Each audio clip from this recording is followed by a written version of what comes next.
New tonight, our 13 Investigates team is digging into a surprising addition to that funding bill that just reopened the federal government. And this could have a disastrous impact on a growing industry here in Indiana. And for you and your neighbors, it could also make it a lot harder to get products that many Hoosiers rely on. Our senior investigative reporter Bob Siegel joining us live in studio. And Bob, you've been looking into this and have determined that this impacts a lot of people. Yes, and this could really actually hit Indiana really hard. A last-minute change to the funding bill outlaws many hemp products containing CBD and Delta-8 and other forms of THC. And at the same time, thousands of jobs across the state are now at risk. From farms to laboratories to store shelves, hemp products are a big business in Indiana. These gummies, vapes, drinks, and other products contain relatively small amounts of THC, but some of them can still give you the same type of high as marijuana.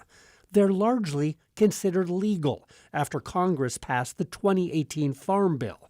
But what Congress gives, it can also take away. And that's exactly what just happened when lawmakers voted to reopen the government. The bill is passed. The motion is adopted. Tucked inside hundreds of pages of this funding bill, wording that would greatly reduce the total amount of Delta-9 THC allowed in hemp products. What would this bill do to your business? It would close our business. And what we're doing today and what we've done for the last 6 years would be recriminalized. It seems like a complete failure of justice there. Adam Klein is owner of Heartland Harvest, an Indiana company that makes beverages containing hemp. Our products are found in grocery stores, in restaurants, at liquor stores. Adam has spent 6 years and more than $6 million to farm and produce his hemp products in northern Indiana. He currently has 18 workers with plans to triple that next year. All of that is now in jeopardy based on new language inserted into the government spending bill just a few hours before senators voted on it. It feels like a failure of democracy is what it feels like. This bill was about restarting the government, but the way that this was done without industry feedback was pretty disheartening. And this is a huge setback for just cannabis reform efforts in general. Justin Swanson is president of the Midwest Hemp Council. He says the farming, production, and sale of hemp products now accounts for approximately 350,000 jobs across the nation. Jobs that could soon disappear. It sounds dramatic, but at the end of the day, this language that's in the bill is going to wipe out every single one of those employees and all of that in the entire marketplace. The language is so broad, it criminalizes the act of even processing hemp into oil.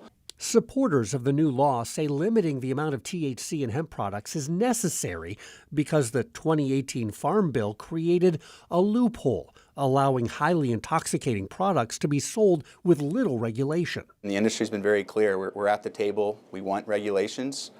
We just need someone to work with. The Midwest Hemp Council has been trying to get more regulations passed at the Indiana State House. But year after year, state lawmakers have failed to act. Now, the people who produce, sell, and use these products have an even bigger challenge: new limits on hemp that could kill the entire industry. We've got work ahead of us. Obviously, we're not giving up, but it did put us on our heels as, you know, we've got employees and their families who rely on this business existing. The new hemp regulation does not go into effect for a full year at this point, so that gives producers and consumers a chance to try to convince Congress to change its mind, and we will certainly be following this and reporting what happens next. All right, Bob, thanks so much.